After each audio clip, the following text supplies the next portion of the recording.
Hello students, இன்னைக்கு நாம unit 12 ஆட்டம்ஸ்ல இருந்து அட்டாமிக் ஸ்பெக்ட்ரான்ற டாபிக்க பார்க்க போறோம். இது பிசிக்ஸை நல்லா புரிஞ்சுக்க ரொம்ப ரொம்ப முக்கியமான ஒரு கான்செப்ட். கவலையே படாதீங்க, நான் உங்களுக்கு ரொம்ப சிம்பிளா எக்ஸாம்ல ஒரு மார்க் கூட போகாத அளவுக்கு இதை எக்ஸ்பிளைன் பண்றேன். கண்டிப்பா இது உங்களுக்கு லைஃப்ல மறக்கவே மறக்காது. சரி, நாம ஒரு சிம்பிளான கேள்வியோட ஆரம்பிக்கலாம். நீங்க தீபாவளிக்கு பட்டாசு வெடிக்கும்போது யோசிச்சிருக்கீங்களா? ஏன் ஒவ்வொரு பட்டாசும் ஒவ்வொரு கலர்ல வெடிக்குது? சிகப்பு, பச்சை, நீலம்னு எப்படி? இதுதான் இன்னைக்கு நம்ம கண்டுபிடிக்க போற மிஸ்ட்ரி. வாங்க நம்ம முதல் பகுதிக்குள்ள போலாம். இந்த மாதிரி அலகலக எலிமெண்ட்ஸ், அதாவது தனிமங்கள் எப்படி அதுக்குன்னு ஒரு யூனிக் கலரை கொடுக்குதுன்னு இப்ப நம்ம பார்க்க போறோம். பாருங்க, பழைய கிளாசிக்கல் பிசிக்ஸ்னால இந்த மிஸ்ட்ரிக்கு பதில் சொல்லவே முடியல. ஆக்சுவலி அந்த தியோரி படி ஆட்டம்ஸ்லாம் ஸ்டேபிளா இருக்கவே முடியாது, கொஞ்ச நேரத்துல சுருங்கி அழிஞ்சு போயிடணும்.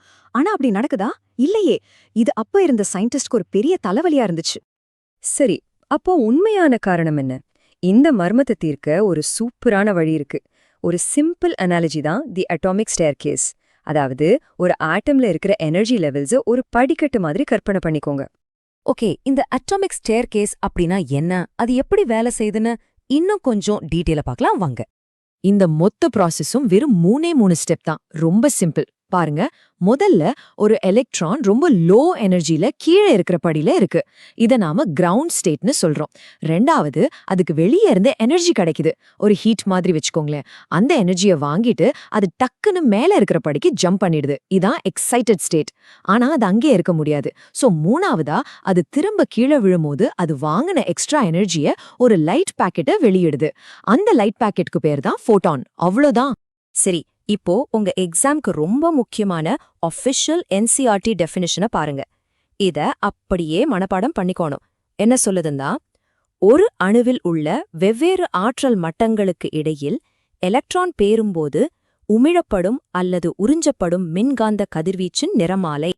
ஐயோ, இந்த டெஃபினிஷன் கொஞ்சம் கஷ்டமா இருக்கா? டோன்ட் வரி, நம்ம படிக்கட்டு ஆனலாஜி வச்சு இதை ரொம்ப ஈஸியா புரிஞ்சுக்கலாம். அந்த டெஃபினிஷன்ல சொன்ன பிரகாசமான கோடுகள் வேற ஒன்னும் இல்ல, நம்ம அட்டாமிக் ஸ்டேர்கேஸ்ல இருந்து எலக்ட்ரான்ஸ் ஒவ்வொரு படியிலிருந்து கீழே விழும்போது வர்ற அந்தந்த கலர் லைட் தான் அது. சிம்பிள் இல்லையா? அப்போ இதுல ரொம்ப முக்கியமான விஷயம் என்னன்னா, ஒவ்வொரு எலிமெண்ட்டுக்கும் ஒரு தனித்துவமான ஒளி அடையாளம், அதாவது ஒரு லைட் ஃபிங்கர் பிரிண்ட் இருக்கு. அதை நாம எப்படி டீகோட் பண்றதுன்னு பார்க்கலாம். யோசிச்சு பாருங்க, நம்ம ஒவ்வொருத்தருக்கும் கைரேகை எப்படி யூனிக்கா இருக்கோ அதே மாதிரி தான் ஒவ்வொரு எலிமெண்ட்டுக்கும். ஏன்னா ஒவ்வொரு எலிமெண்ட்லயும் இருக்கிற நம்பர் ஆஃப் புரோட்டான்ஸ் வேற வேற. இதனால ஒவ்வொரு எலிமெண்ட்டுக்கும் அதோட படிக்கட்டு அமைப்பும் அந்த படிகளோட உயரம், அதாவது எனர்ஜி லெவல்ஸ் யூனிக்கா இருக்கும். சோ படிகளோட உயரம் மாறும்போது அந்த எலக்ட்ரான் குதிக்கிற ஜம்போட அளவும் மாறும். ஜம்போட அளவு மாறுனா வெளிவர லைட்டோட கலரும் மாறும். இதனால தான் ஒவ்வொரு எலிமெண்ட்டுக்கும் ஒரு தனிப்பட்ட லைட் ஃபிங்கர் பிரிண்ட் உருவாகுது. இப்போ எக்ஸாம்ல அடிக்கடி கேக்குற ஒரு ரொம்ப முக்கியமான விஷயம், ஹைட்ரஜன் ஆட்டம்ல நம்ம கண்ணுக்கு தெரியற அந்த கலர் லைன்ஸ்க்கு ஒரு ஸ்பெஷல் பேர் இருக்கு. அதுதான் புகழ்பெற்ற பால்மர் சீரீஸ். வாங்க ஒரு குட்டி கால்குலேஷன் போட்டு இதை இன்னும் நல்லா புரிஞ்சுக்கலாம். ஹைட்ரஜன்ல வர்ற அந்த சிகப்பு H-ஆல்ஃபா லைன் எப்படி உருவாகுதுன்னு ஸ்டெப் பை ஸ்டெப்பா பாருங்க. ஸ்டெப் 1, ஒரு எலக்ட்ரான் 3வது எனர்ஜி லெவல்ல இருந்து 2வது லெவலுக்கு விழுது. ஸ்டெப் 2, அந்த ரெண்டு படிகளுக்கும் நடுவுல இருக்கிற எனர்ஜி டிஃபரன்ஸ், அதாவது டெல்டா E வந்து 1.89 eV. ஸ்டெப் 3 and 4 அதை ஜூல்ஸ்க்கு மாத்திட்டு நம்ம ஃபார்முலா λ=hc/E ல போட்டா ஸ்டெப் 5 என்ன கிடைக்குது பாருங்க, 658 நானோமீட்டர்ஸ். இதென்ன கலர் தெரியுமா? இதுதான் சிகப்பு கலர் லைட்.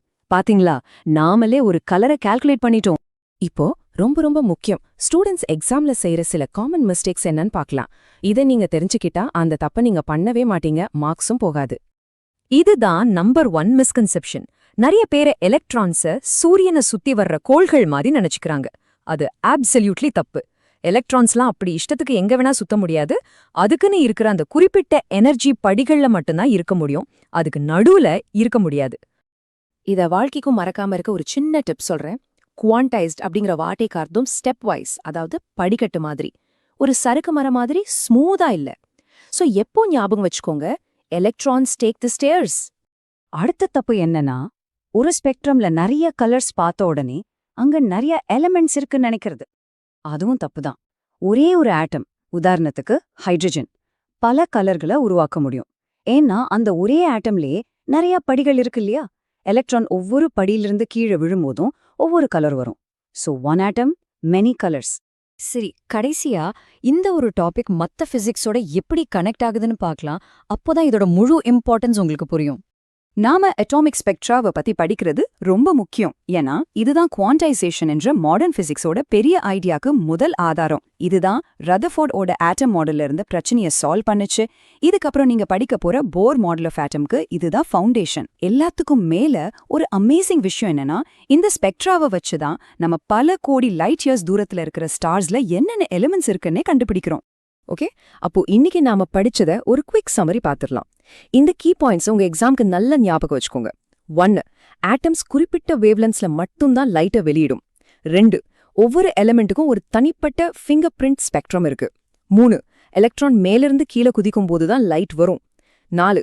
அந்த லைட்டோட கலர் அந்த ஜம்போட அளவை பொறுத்து இருக்கும். கரெக்ட்? சரி, நான் உங்களை ஒரு இறுதி சிந்தனையோட விட்டுட்டு போறேன். இந்த யூனிவர்ஸ்ல இருக்கிற ஒவ்வொரு அணுவும் ஒளிய வச்சு தன்னோட கையெழுத்த போடுதுன்னா, அப்போ ஒவ்வொரு ராத்திரியும் நாம பாக்குற நட்சத்திரங்கள் நமக்கு என்ன ரகசியங்களை சொல்ல முயற்சி பண்ணுது? இத பத்தி யோசிச்சு பாருங்க.